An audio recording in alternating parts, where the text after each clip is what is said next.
ഹരേ കൃഷ്ണ. ഓം ശ്രീ ഗണേശ ശാരദാ ഗുരുഭ്യോ നമഃ.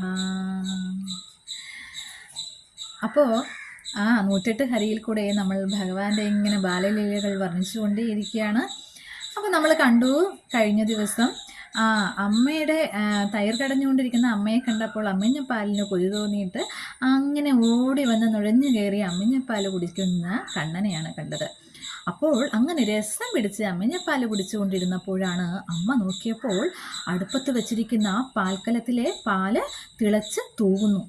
പെട്ടെന്ന് കണ്ണനെ അങ്ങ് മാറ്റിയിട്ട് അമ്മ ഉണീറ്റ് ഓടി ആ പാൽക്കലം വാങ്ങി വെക്കാനായിട്ട്. കണ്ണനോ ഒരു രസഭംഗം വന്നില്ലേ.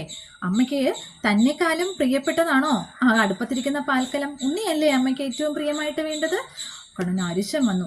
കണ്ണൻ എന്ത് ചെയ്തു? അവിടെ ഇരുന്ന ഒരു തൈർ കടഞ്ഞുകൊണ്ടിരിക്കുന്ന ആ വടി എടുത്തിട്ട് ഒരൊറ്റ അടി തൈർക്കലം പൊട്ടി.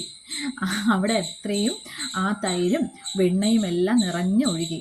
ആ ശബ്ദം കേട്ട് അമ്മ നോക്കിയപ്പോഴാണ് അടുക്കളയിൽ അങ്ങനെ നിറഞ്ഞു പരന്നൊഴുകുന്നു തൈരും അതിൻ്റെ മുകളിൽ വെണ്ണയും. എന്നിട്ട് എന്ത് ചെയ്തു ഉണ്ണി? ആ പരന്നൊഴുകുന്ന വെണ്ണയെല്ലാം കൂടെ കുഞ്ഞി കൈ കൊണ്ട് എത്രത്തോളം ഭാര്യ എടുക്കാൻ പറ്റുമോ അത്രത്തോളം ഭാര്യ എടുത്തുകൊണ്ട് കുണുകുണുകുണുകുണാ ഓടി. അമ്മ വിടോ, നിക്കവിടെയെന്ന് പറഞ്ഞിട്ട് അമ്മ പുറകിൽ ഓടി. എവിടെ നോക്കിയിട്ടും കണ്ടില്ല, ഒളിച്ചിരിക്കുകയായിരുന്നു. അവസാനം അന്വേഷിച്ച് വന്നപ്പോൾ എന്താണ് കണ്ടത്?